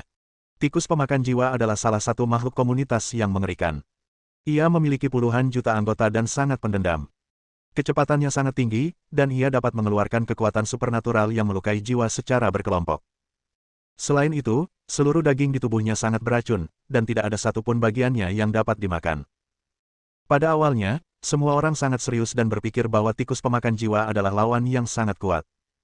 Namun saat mereka mendengarkan, Ziyan menyentuh dahinya dan berkata, mengapa saya merasa bahwa kalimat terakhir adalah inti persoalannya. Haha, benar juga. Karena tidak bisa dimakan, kita kabur saja. Zhang Guangyu tertawa. Melihat semua orang tiba-tiba santai, Zhang Han tidak tahu harus berkata apa. Setelah berpikir sejenak, ia menambahkan, kita tidak bisa memakan binatang eksotis sesuka hati. Yah, beberapa daging memang tidak enak. Benar, kata Yue Wei. Dari awal hingga sekarang, kami tidak membantai binatang eksotis secara sembarangan. Merekalah yang berinisiatif mengusir kami dari ruang sekunder dan menjadi ancaman bagi kami. Itulah mengapa kami melawan. Tidak disarankan untuk berinisiatif membunuh mereka. Ketika kami bertemu mereka lagi, kami akan membunuh mereka. Tidak masalah. Mengapa kamu peduli dengan karma? Zhang Han meliriknya. Kemunculan Master Abadi Hetu benar-benar membuat Yue Wei ketakutan. Jika bukan karena fakta bahwa ia dapat memanggil kesengsaraan surgawi, ia akan berada dalam bahaya nyata. Zhang Han memiliki duplikasi, jadi dia tidak akan mati dengan mudah. Jika Yue Wei terkena, dia akan benar-benar mati. Kapal raja itu melaju melalui ruang sekunder di langit berbintang yang luasnya tak tertandingi. Kadangkala, orang banyak akan menjumpai suatu wilayah rahasia. Kadangkala, mereka akan berhadapan dengan Starry Sky Beast. Pertempuran terjadi di mana-mana. Setiap orang di dunia mengalami lompatan kualitatif. Ternyata sangat mudah untuk mencapai tahap kesengsaraan. Kong Linger mencapai tahap kesengsaraan di tengah jalan. Mereka menunggu kesengsaraan surgawi turun sebelum menyerapnya. Kong Linger berkata kepada Zhang Han, apakah aku mendapatkan hadiah apapun karena aku telah mencapai tahap kesengsaraan? Kalau begitu, jadikanlah aku murid resmi, kata Kong Linger. Zhang Han ragu sejenak. Yang mengejutkannya, Kong Linger cukup senang karena hanya berhenti menjadi murid nominal. Dia juga merupakan kultivator pencari dao tahap kesengsaraan pertama di antara murid-murid Zhang Han. Kita sudah dekat dengan galaksi naga perak. Saat semua orang melihat galaksi naga perak, mereka merasa seolah-olah berada di kampung halaman mereka. Dalam 10 tahun terakhir, Zhang Han telah melahap banyak petir kesengsaraan dan alam rahasia. Dia telah resmi mencapai tingkat keempat dari tahap kesengsaraan. Dikatakan bahwa tingkat kultivasi seseorang tidak mudah dicapai, tetapi Yue Wei iri dengan cara Zhang Han berkultivasi. Dia melakukannya dengan sangat mudah. Yue Wei sering mendesah karena ketidakpuasan. Saat mencapai tingkat ke-6 tahap kesengsaraan, kecepatannya juga melambat. Di masa lalu, dia jauh lebih kuat dari Zhang Han. Sekarang, keduanya hampir berimbang. Akan mengerikan jika dia kalah. Tidak ada hal tak terduga yang terjadi di galaksi naga perak dalam 10 tahun terakhir. Kelompok surgawi dan sekte surga luas telah berkembang pesat di wilayah pegunungan selatan. Bab 1616 mencium parfum. Liu Qingfeng tampak berseri-seri. Berat badannya naik lebih dari 5 kg. Penempatan wilayah pegunungan selatan telah selesai. Kita tidak bisa pergi ke pusat pengembangan untuk sementara waktu. Aku bosan di sini. Halo, Paman Liu. Orang-orang, termasuk Liu Jiaran, Ah Hu, dan Zhao Feng, saling menyapa. Kamu sudah 10 tahun tidak menikah. Belum punya anak. Liu Qingfeng melirik Liu Jiaran dan berkata, jangan pikir aku tidak bisa mengendalikanmu hanya karena tingkat kultivasimu lebih tinggi dariku. Kamu sudah menikah bertahun-tahun, tapi masih belum punya anak. Apa yang kamu pikirkan? Liu Jiaran berkata saat itu, ayah, apa ayah begitu bosan sampai-sampai ingin kita punya bayi? Kurasa ayah bisa punya bayi dengan ibu tiriku. Xiao Ling tersipu. Liu Qingfeng berkata dengan kesal, beraninya kau berkata begitu. Kalaupun kita ingin punya bayi, kita harus menunggu sampai anakmu lahir. Tampaknya dia punya ide. Dengan cara ini, ia bisa memberikan rumah yang sebenarnya kepada Xiao Ling. Menjadi ibu tiri tidak akan baik untuknya. Ia belum memiliki anak kandung. Dalam keluarga mereka, ibu tiri memiliki hubungan yang baik dengan putrinya. Ayo kembali ke bumi dan beristirahat selama beberapa hari. Setelah Gulinli bangun, ayo kita pergi ke domain astral samudra, kata Zhang Han. Liu Qingfeng dan yang lainnya juga tahu siapa Gulinli. Jalan kuno langit berbintang di bumi dan kawasan pegunungan selatan sangatlah umum. Liu Qingfeng dan yang lainnya dapat bepergian bolak-balik antara kedua tempat tersebut kapan saja. Ketika mereka pergi ke dunia seni bela diri kuno, tambang batu kristal telah digali. Ada banyak sekali batu kristal unsur. Setelah 10 tahun pemulihan, apa yang mereka konsumsi dalam pertempuran di wilayah pegunungan selatan telah terisi kembali. Kini, harta mereka bertambah banyak lagi. Meskipun mereka semakin kaya, jumlah penduduk mereka semakin banyak. Jumlah penduduk sekte langit luas di wilayah pegunungan selatan semakin bertambah setiap hari. Banyak dari orang-orang di masa itu yang menjadi tulang punggungnya. Semua orang gembira dan bersemangat untuk pulang. Setelah sekian lama bepergian, mereka sungguh merindukan rumah. Terutama Meng Meng dan Yue Xiaonao yang terburu-buru untuk menemui teman-teman mereka. Mereka mengikuti dunia seni bela diri kuno kembali ke dunia sekuler. Ah Hu menarik napas dalam-dalam. Oh, udaranya juga sama. Baunya khas, bercampur dengan bau gas buang mobil dan sebagainya. Ayo kembali ke Gunung Bulan Baru. Wus! Pesawat ruang angkasa itu bersembunyi dalam kehampaan dan tiba di Gunung New Moon dalam waktu sekitar 10 menit. 10 tahun telah berlalu. Anak-anak di Gunung Bulan Baru itu tumbuh dewasa. Aku, Chen Chuan, kembali. Chen Chuan menjadi seorang pemuda tampan di awal usia 20-an. Hubungannya dengan Nina juga menjadi ambigu. Saudara Chen Chuan. Kakak Meng Meng sudah kembali. Bos dan yang lainnya sudah kembali. Tiba-tiba Gunung New Moon menjadi hidup. Mereka mengadakan perjamuan besar. Meng Meng dan yang lainnya sedang minum jus yang sudah lama tidak mereka minum. Chen Chuan berlari, menggandeng tangan Nina, lalu pergi. Ha! Chen Chuan menjawab dengan senyum konyol. Yue Xiaonao memutar matanya. Pihak lainnya menjawab telepon. Meng Meng tersenyum dan bertanya, apakah kamu sekarang di Xiangjiang? Tidak, aku sudah menetap di Linhai bersama Li Xiaohao. Oh, kirimkan alamatmu. Kami akan pergi menemuimu sekitar pukul 7 atau 8 malam, kata Meng Meng. Apa? Meng Meng tercengang. Li Muen sangat baik kepada kami. Dia menunggu kami kembali sebelum melangsungkan pernikahan. Tiba-tiba, dia mendengar suara anak kecil di telepon. Li Muen juga bersemangat. Mereka membereskan dan keluar. Ketika tiga wanita cantik pergi berbelanja, mereka menarik banyak perhatian. Beberapa pemuda tampan mengendarai mobil mewah dan bertanya. Beberapa di antara mereka berani. Mereka saat ini berada di era yang harmonis, jadi jauh lebih damai daripada sebelumnya. Ketika para pemuda ini tidak mendapatkan informasi kontak, banyak dari mereka yang menghela napas diam-diam namun tidak memperlihatkannya secara berlebihan.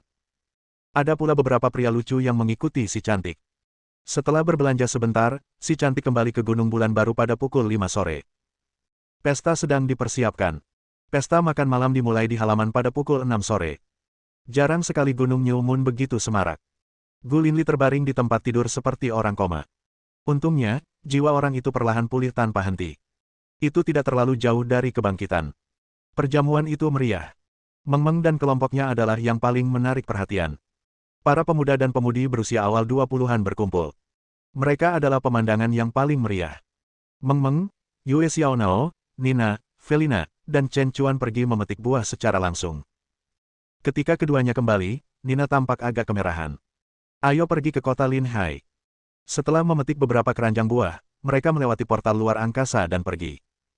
Mereka menemukan Villa Li Muen dan menekan bel pintu di kawasan perumahan mewah nomor 1 Bay. Wus! Li Muen cepat-cepat berlari keluar dari dalam, tampak gagah seolah-olah dia sedang menghadiri sebuah kompetisi, berlari sejauh 100 meter. Kamu sudah jadi ibu sekarang, tapi kamu tidak tahu bagaimana bersikap bijaksana, kata Nyonya Li dengan nada kesal. Namun saat ini, Li Muen tidak terlalu peduli. Meng Meng, Xiaonao, Nina, dan Felina. Aku sangat merindukanmu. Li Muen tampak sangat gembira. Li Muen sudah tidak muda lagi. Ia telah menjadi jauh lebih dewasa. Saat ini, ia mengenakan piyama merah muda di rumah, dan kalung pemberian Meng Meng. Karena itu, Li Muen terlihat cukup muda. Ia adalah salah satu ibu paling pemarah di era ini. Li Jie baru berusia 6 tahun. Ia berdiri di depan pintu dan melihat keluar dengan rasa ingin tahu. Melihat ini, Meng Meng berkata sambil tersenyum, kemarilah.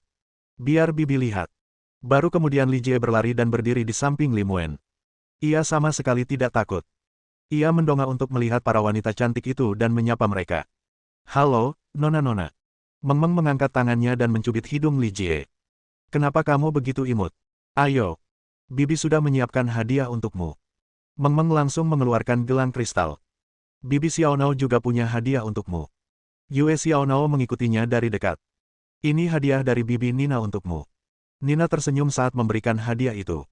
Itu milikmu, kata Felina sederhana. Cepat dan ucapkan terima kasih pada Bibi, kata Li Muen. Terima kasih, Bibi. Silakan masuk. Ibu Limu tersenyum dan berkata, terima kasih atas buah-buahanmu. Kamu terlalu sopan, Meng Meng. Li Muen tersenyum. Di mana Li Xiaohao? Meng Meng bertanya. Kenapa dia begitu sibuk bekerja? Yue Xiaonao mengerutkan bibirnya dan berkata, apakah dia jujur selama ini? Apakah dia sering berganti-ganti pasangan dalam hubungan seks? Tidak. Li Muen tidak tahu harus tertawa atau menangis. Dia sangat mencintaiku. Li Muen tampak sedikit ragu-ragu. Meng Meng menoleh dan menatap ibu Li Muen. Ibunya sedang membantu di samping piano. Meng Meng mencondongkan tubuh ke arah Li Muen dan berbisik, ada apa? Kamu terlihat agak aneh. Bab 1617 Tuan Tua. Ayahku berbeda, jawab Meng Meng segera. Meng Meng tidak tahu harus berkata apa. Setelah berpikir sejenak, ia langsung menelepon ayahnya. Ayah, kalau ibu tidak cantik waktu itu. Aku tahu maksudmu begitu kau mulai bicara.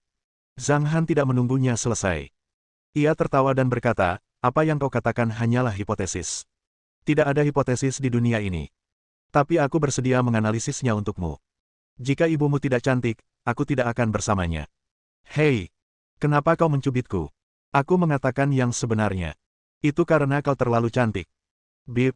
Meng Meng sedikit menggerakkan sudut mulutnya. Meskipun ibuku cantik, ayahku bisa menahan godaan di luar, Meng Meng mendengus dan berkata. Dan aku. Meng Meng memutar matanya. Chen Chuan mendengarkan sambil tersenyum dan terdiam. Meskipun banyak yang memperhatikannya, ia tetap diperhatikan. Meng Meng berkata, pergilah bermain sendiri. Apa yang kau lakukan di sini? Meskipun Chen Chuan berusia 20-an, ia berada di puncak kariernya dan bersemangat untuk berkompetisi. Ketika berhadapan dengan adiknya Meng Meng, dia selalu mendengarkannya. Dia bangkit dengan patuh dan berlari ke piano. Apa dia sudah menunjukkan sifat aslinya sebagai bajingan? Yue Xiaonao mendengus. Setelah mengobrol sebentar, mereka hendak keluar. Li Muan berkata, aku akan naik ke atas dan berganti pakaian dulu. Dia juga ingin jalan-jalan bersama Meng Meng dan yang lainnya. Tahun-tahun ini, jika tidak ada kegiatan, dia akan tinggal di rumah dan mengurus putranya. Tidak, akhirnya dia bisa keluar dan jalan-jalan bersama mereka. Kemudian Li Jie menyebutkan beberapa jenis makanan ringan. Beberapa orang keluar dengan gembira. Chen Chuan adalah pengemudinya. Mobil itu sedang menuju distrik timur. Chen Chuan menyentuh dahinya dan tiba-tiba mengerti apa yang dimaksud wanita itu. Ia bisa menjelajahi jalan dengan indera jiwanya. Namun dia tidak mengenal Li Xiaohao. Dia tidak dapat menemukan orangnya. Dia menyalakan mobil dan melaju di jalan yang ramai. Saat itu sudah lewat pukul 7 malam, dan jalanan tidak terlalu ramai. Saat Li Xiaohao melihatmu, dia mungkin akan terkejut, kata Li Muan sambil tersenyum. Dia ingin sekali melihat ekspresi bingung Li Xiaohao. Begitu tiba di perusahaan, mereka melihat sebuah mobil mewah berwarna hitam berbelok ke kanan. Lalu mereka melihat plat nomornya. Bukankah ini mobil Li Xiaohao? Li Muan merasa aneh. Kenapa dia tidak menyuruhku pulang setelah bekerja? Mungkinkah dia benar-benar punya rahasia? Yue Xiaonao terkejut.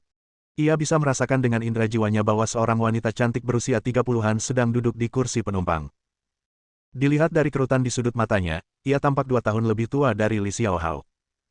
Terlebih lagi, dia berpakaian seperti wanita yang mendominasi dan tampak cantik. Apakah dia selingkuh dari Li Muan? Bahkan Meng Meng pun sedikit linglung. Tapi sekarang, apakah semua pria akan berubah? Tentu saja, Li Muan tidak tahu bahwa ada orang lain yang duduk di kursi penumpang mobil Li Xiaohao. Yue Xiaonao menangkapnya dan tidak tahu harus berkata apa. Dia juga tidak tahu harus berbuat apa. Jika Li Xiaohao dan wanita itu memiliki hubungan intim, Li Muan pasti akan patah hati. Chen Chuan tidak takut pada apapun kecuali Meng Meng. Chen Chuan keluar dari mobil dan berjalan mendekat. Chen Chuan, mau kemana? Yue Xiaonao memanggil, tapi Chen Chuan tidak berhenti. Meng Meng ingin mengatakan sesuatu tetapi akhirnya tidak mengatakan apapun. Seolah-olah mobil itu telah ditabrak oleh mobil lain. Banyak orang yang menyaksikan keseruannya. Chen Chuan langsung menuju kursi pengemudi. Dia pikir dia telah bertemu dengan seorang penjahat dan tidak berani membuka pintu sama sekali. Li Xiaohao tidak membuka pintu. Chen Chuan meraih gagang pintu dan menariknya dengan kuat. Pintunya rusak. Beraninya kau mencari wanita lain di belakang istrimu. Apa kau sedang mencari mati? Chen Chuan memelototinya. Dia benar-benar kuat, setidaknya di alam transformasi dewa. Li Xiaohao belum pernah merasakan tekanan dari sosok seperti itu. Wajahnya menjadi sedikit pucat. Namun di mata Meng Meng dan yang lainnya, dia merasa bersalah. Siapa kamu? Li Xiaohao menekan kegugupannya dan bertanya. Chen Chuan meraih lengan Li Xiaohao. Ketika Li Xiaohao melihat mobil di belakangnya, ia tiba-tiba mengerti dan merasa jauh lebih tenang. Namun, ia tampak sedikit tak berdaya. Perempuan di kursi penumpang membuka pintu dan berdiri di samping mobil. Ia menyalakan sebatang rokok putih tipis seolah sedang menonton pertunjukan. Ketika Li Muan melihat wanita itu, dia tiba-tiba merasa tertekan. Li Xiaohao membuka pintu penumpang depan dan masuk. Li Xiaohao berkata dengan heran, Meng Meng dan Xiaonao, kalian kembali. Hebat sekali. Muan sudah membicarakan kalian selama bertahun-tahun. Tentu saja, dia harus memberi Li Xiaohao kesempatan untuk menjelaskan. Bagaimana jika itu salah paham? Mungkin dia akan mengamuk saat mereka berdua sendirian di malam hari. Gemerincing. Li Muan ketakutan setengah mati. Dia menemukan wanita lain dan berencana untuk memberitahuku nanti. Wanita itu adalah... Li Xiaohao tahu ia harus menjelaskannya saat ini, jadi ia memberanikan diri dan berkata, sebenarnya, dia adikku. Dia anak dari ayahku dan mantan pacarnya. Awalnya ayahku tidak tahu. Kemudian, dia menikah dengan ibuku. Sekarang, mantan pacarnya sakit parah. Aku harus membereskan kekacauannya. Ayahku tidak berani memberitahu keluarga. Tentu saja. Mereka sudah melakukan tes paternitas, kata Li Xiaohao. Akhir-akhir ini, saya setiap hari pergi ke rumah sakit untuk menjenguk pasien sepulang kerja. Ayah saya tidak bisa datang, jadi saya lebih sering ke sana. Li Xiaohao menoleh ke Li Muen dan menjelaskan, sayang, aku tidak bermaksud menyembunyikannya darimu, ini agak memalukan, aku tidak menanganinya dengan baik, jadi aku tidak memberitahumu. Li Xiaohao menyipitkan matanya. Ya, kau tahu statusku di keluarga. Dia marah sekaligus geli. Bagaimana kamu bisa mengucapkan kata-kata itu? Tidak selalu. Li Muen cepat-cepat membela diri. Yue Xiaonao berkata, lalu, apa yang harus kita lakukan? Li Xiaohao, lanjutkan saja pekerjaanmu. Baiklah, aku akan bicara dengannya nanti. Kalau begitu aku tidak akan pergi hari ini. Ayo kita berkumpul di luar, kata Li Xiaohao sambil tersenyum. Kita bisa kembali nanti, kata Li Muen. Ibu ada di rumah. Li Xiaohao keluar dari mobil dan melihat mobilnya. Wanita itu meliriknya dengan acuh tak acuh. Wanita itu mengerutkan kening sedikit dan akhirnya mengangguk. Li Xiaohao menelepon. 3 menit kemudian, seseorang keluar dari perusahaan dan membawa mobilnya pergi. Li Xiaohao menunjukkan jalan kepada mereka. Suasana hening. Wanita itu sedikit terkejut dengan Meng Meng dan yang lainnya. Dia tidak menyangka akan ada beberapa wanita cantik. Chen Chuan tingginya 1,75 meter. Tubuhnya proporsional dan agak kurus, tetapi ia kuat. Kalian semua akan naik, tanya Li Xiaohao. Baiklah. Li Xiaohao tersenyum, sampai jumpa. Haruskah kita membawa beberapa hadiah, bisik Li Muen kepada Li Xiaohao. Li Xiaohao menggelengkan kepalanya. Mereka berjalan memasuki bangsal rumah sakit. Tidak hanya ibu dari wanita itu, tetapi juga seorang pria setengah baya. Pria itu berpakaian sederhana. Dia adalah seorang guru SMP, dan dia sudah lama mengetahui hal ini. Ketika dia menikahinya, anak itu telah lahir. Awalnya, ia enggan meninggalkan ayah Li Xiaohao, dan ingin kembali. Namun, karena suaminya memperlakukannya dengan sangat baik, ia pun mengurungkan niat itu. Sekarang, dia menderita penyakit yang tidak dapat disembuhkan dan hampir meninggal dunia. Ia juga ingin ayah Li Xiaohao menebusnya. Setidaknya, putri dan suaminya tidak perlu khawatir soal uang setelah Li Xiaohao meninggal. Aku tidak tahan dengan hal seperti ini. Bagaimana cara menyelamatkannya? Tanya Meng Meng. Yue Xiaonao bersembunyi dan pergi dengan cepat. 2 menit kemudian, dia kembali. Dia segera memeriksa semua indikator. Bab 1618 manisnya. Chen Chuan bertepuk tangan dan berkata, Saudari Xiaonao, Anda luar biasa. Jangan menyanjungku. Percuma saja. Yue Xiaonao mendengus. Li Xiaohao dan Li Muen kembali. Li Xiaohao tampak gembira. Saya tidak menyangka kondisinya akan membaik begitu cepat dalam waktu sesingkat itu. Ini sungguh keajaiban medis. Jika ini terus berlanjut, dia mungkin akan pulih. Li Muen menoleh, mengedipkan mata pada Meng Meng, dan bertanya dengan matanya, apakah kamu melakukan ini? Meng Meng pun berkedip cepat beberapa kali. Ya. Li Muen menyeringai dengan ekspresi berlebihan. Meng Meng terkekeh dan berkata, ayo kita makan barbeque di jalanan, oke. Mereka menginginkan suasana itu. Li Xiaohao teringat kemampuan tempur Chen Chuan. Ia menghancurkan mobil hanya dengan satu tendangan. Kekuatannya sungguh dahsyat. Ayo pergi. Aku tahu warung makan yang enak. Li Xiaohao tersenyum dan berkendara selama setengah jam ke warung makan. Ya. Li Muen mengangguk. Akhirnya kau ingat juga. Kenapa kau baru ingat sekarang? Awalnya aku tidak lupa. Bukankah aku sudah menjelaskan hal itu kepadamu sebelumnya, kata Li Xiaohao. Putra kami bisa menghadiri pernikahan kami, kata Li Muen sambil tersenyum. Terus kenapa? Meng Meng langsung punya hak bicara. Aku juga menghadiri pernikahan orang tuaku. Kalau begitu, mari kita pilih tanggal yang tepat. Li Xiaohao selalu menantikan pernikahan itu. Li Xiaohao tidak mengatakan apa-apa. Ia pikir ayah mertuanya akan memberitahu mereka setelah ia memutuskan. Li Xiaohao merasa bingung ketika berkata, kenapa aku merasa seperti menantu yang tinggal serumah? Bukankah seharusnya masalah ini diselesaikan oleh keluargaku? Sekitar setengah jam kemudian, Li Kei menelepon kembali. Orang tua Li Xiaohao juga mengatakan Li Muen bisa menangani semuanya, dan dia dan Li Xiaohao bisa membicarakannya sendiri. Oleh karena itu, Li Kei mulai meminta pendapat mereka dan berkata, kamu dan Li Xiaohao memutuskan apakah akan mengadakan pernikahan di Xianjiang atau Sanjing. Bagaimana kalau diadakan di Linhai? Tanya Li Xiaohao. Kami sedang barbeque di luar. Dia di rumah. Ibu sedang mengawasinya. Mereka mengobrol sebentar lalu menutup telepon. Li Xiaohao juga mulai memberitahu keluarganya. Masih ada lebih dari seminggu sebelum tanggal 28. Orang tua kedua belah pihak bersiap terbang ke kota Linhai keesokan harinya untuk mempersiapkan pernikahan. Pada saat yang sama, undangan dikirim satu persatu. Keluarga Li cukup berpengaruh di kota Sanjing. Meskipun Li Xiaohao bukan kepala keluarga, karirnya di keluarga Li sangat cemerlang. Ia tidak bersaing dengan kakak laki-lakinya untuk memperebutkan pewaris. Oleh karena itu, keluarganya termasuk keluarga yang lebih damai. Li Kai hanya memiliki satu anak perempuan, jadi bisnisnya akan bergantung pada pasangan itu di masa depan. Li Kai juga memiliki koneksi yang baik di Xiangjiang. Namun, muncullah suatu masalah.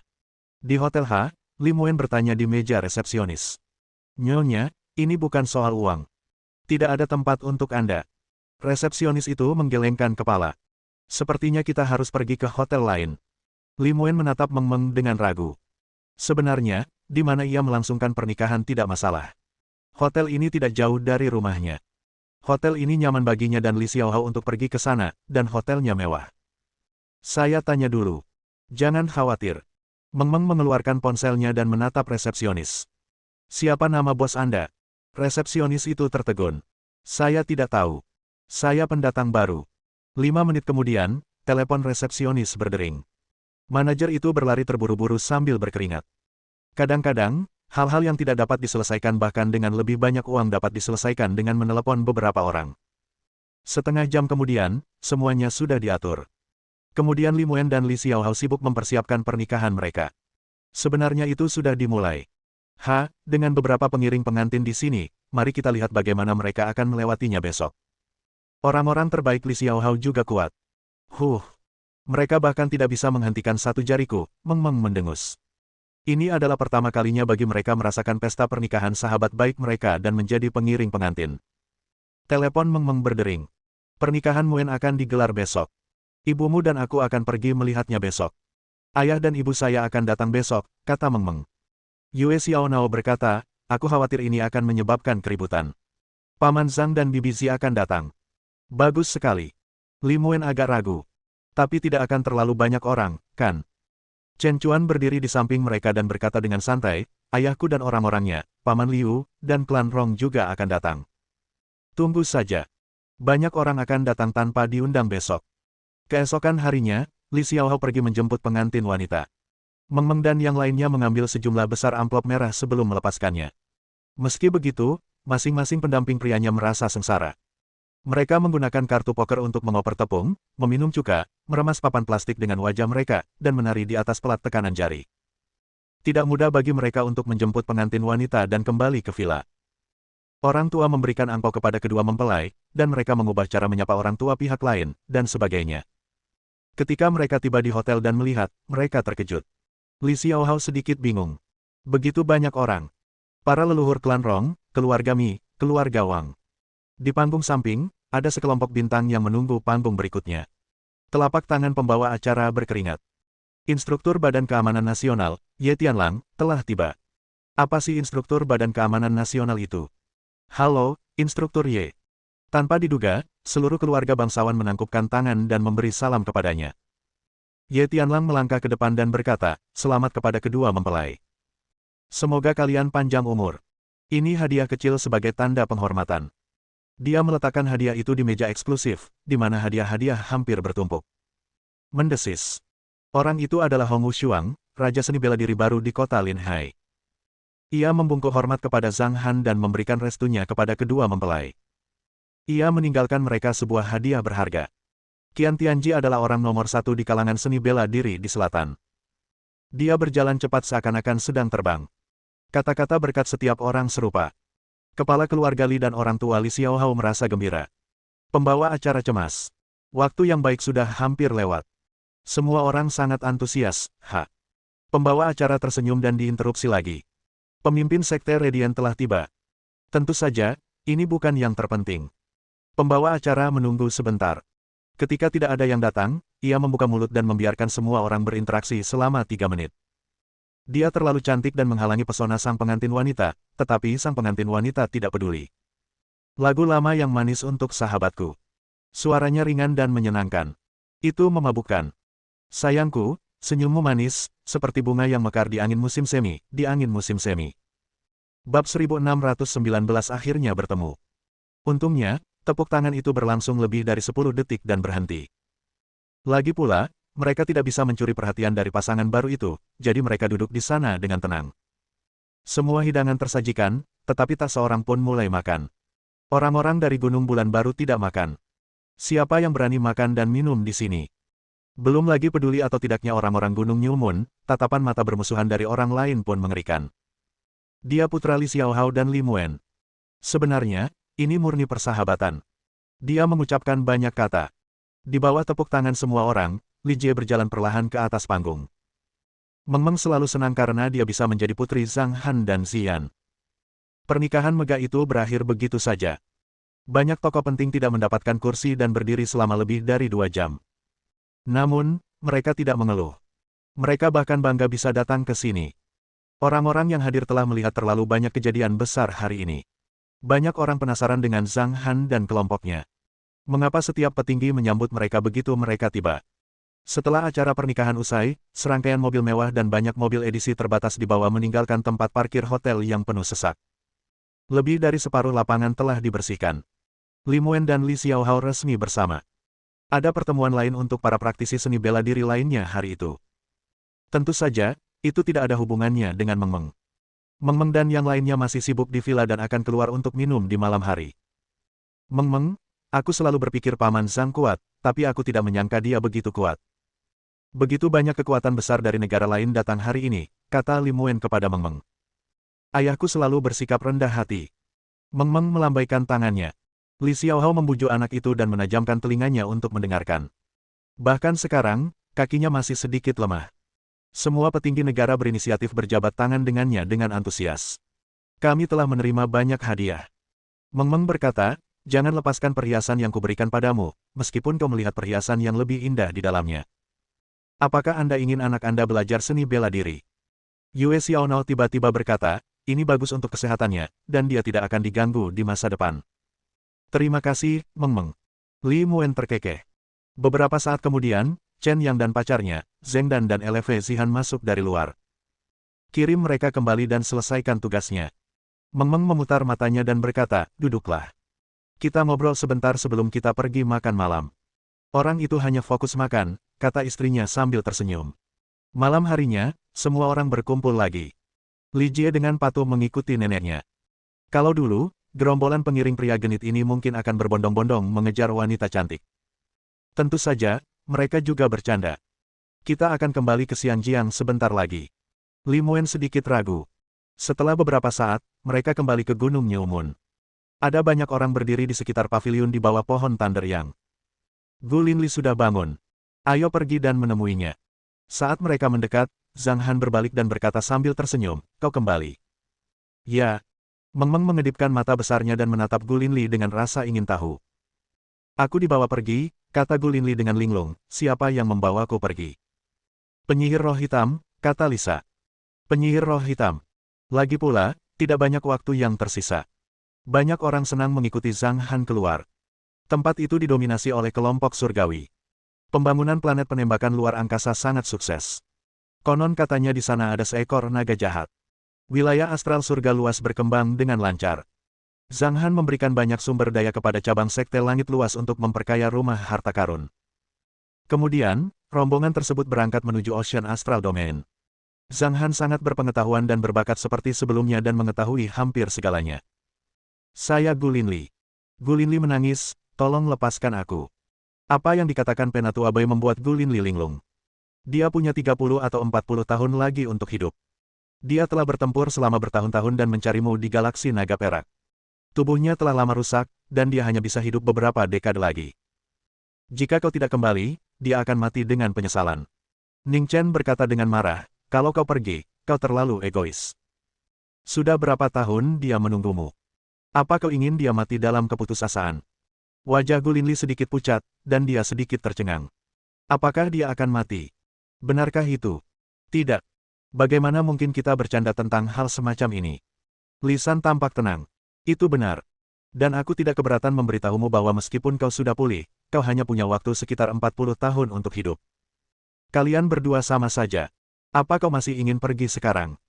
Apa kau sanggup melakukan itu di tahap akhir hidupnya? Setelah menangis selama setengah menit, dia berkata, aku akan kembali. Yue Wei mengelus jenggotnya dan berkata, ayo melaju dengan kecepatan penuh.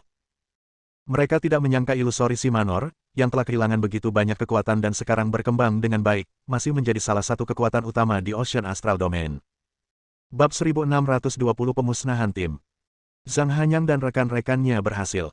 Pemimpin sekte ilusori si Manor merasa sangat terkejut. Dia menangis terseduh-seduh karena bahagia. Kisah cinta mereka menghangatkan hati satu sama lain. Semua orang menikmati pemandangan di sini. Aku telah memutuskan masalah itu dalam hatiku. Semua orang terdiam. Instruktur Liu dan Jiang Yanlan juga sama. Dia berbicara seakan-akan dia seorang mak comblang.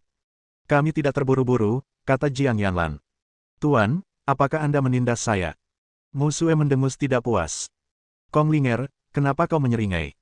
Zhang Han mengalihkan sasarannya ke Kong Linger dan berkata, aku juga mengingatkanmu. Aku ingin bertanding denganmu.